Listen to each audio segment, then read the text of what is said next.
X-Men Origins Wolverine is the fourth movie in the X-Men franchise, and it came out in 2009, and it pretty much just sank the boat of the X-Men franchise further down deep into the sea. This movie relies a lot on CGI, and most of the times it doesn't deliver with the CGI, with the weird walking Professor X, and then the scene in the alleyway where Wolverine is cutting the staircase, and it just looks completely like it's from a cartoon. This movie feels like a big cartoon. This movie really just feels like a big cartoon. That's my biggest statement about this movie.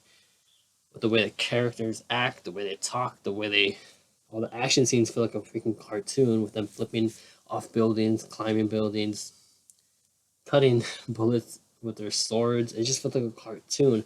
It loses that real world sentiment that the first three movies had. It loses that grounded in reality feel that the first three had and did so well. The action just seems pointless. It just seems like it's just forced in there. There is some kind of story in the movie, but it gets abandoned about halfway through the movie, and it's just to focus on more pointless action and to bring in more pointless side mutants. And then they bring in one of the stupidest characters in Marvel history, which is the Blob. This character shouldn't have been brought to screen. A lot of people were offended when this first came out because of how it portrayed overweight people. And I have to admit, this character was completely pointless, and I would probably be offended as well. Oh, and if you thought the dialogue was bad in The Last Stand, you need to watch this movie because the dialogue here is horrendous. In The Last Stand, there were a bunch of scenes of dialogue where I just, kind of shook my head. I was like, wow, that's pretty bad. But in this movie, oh no, it's like that times five.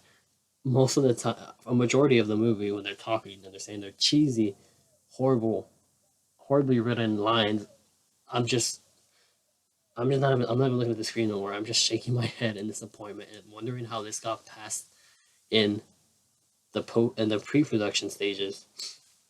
And comparing the snippets that we had of Wolverine's origins in the first three movies to this, it just feels lacking. Something's missing. That I don't know. It's just this isn't what I expected when I thought of Wolverine's origins in the first three movies. This movie has terrible one-liners. I mean, terrible one-liners. Of course, they destroyed Deadpool. You guys know that. You guys know that already, so I'm not gonna mention that.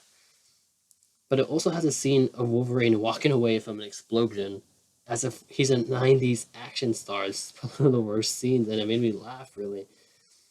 And then this whole stupid plot line that the adamantium bullet will clear his mind. This just doesn't make sense, and honestly feels so rushed and so it's incoherent. So much to the point where I think that they forgot to add this plot to the story. They forgot that Wolverine loses his memory, and then some executive was like, "Hey, doesn't he lose his memory?"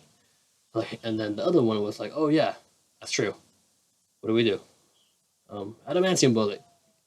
That's honestly what it feels like because it just comes in so late in the movie that makes no sense with the whole movie and the whole chronological series. It just feels rushed and completely pushed in there just because they forgot and they needed to have Wolverine forget everything that happened in this movie. And this movie is just honestly, it is my least favorite movie in the X-Men franchise. I just have to say that scene where Wolverine is in the the farm bathroom, and he's looking at the claws, and they look completely fake. I laugh at that scene too. So, guys, I'm gonna give this movie a 4 out of 10. What do you guys give this movie? Comment below and let me know. And as always, follow my Instagram and Twitter at SifFlora310. Watch my reviews of the other three X-Men movies. Check out later in the week from a review of X-Men First Class. And as always, may the Force be with you.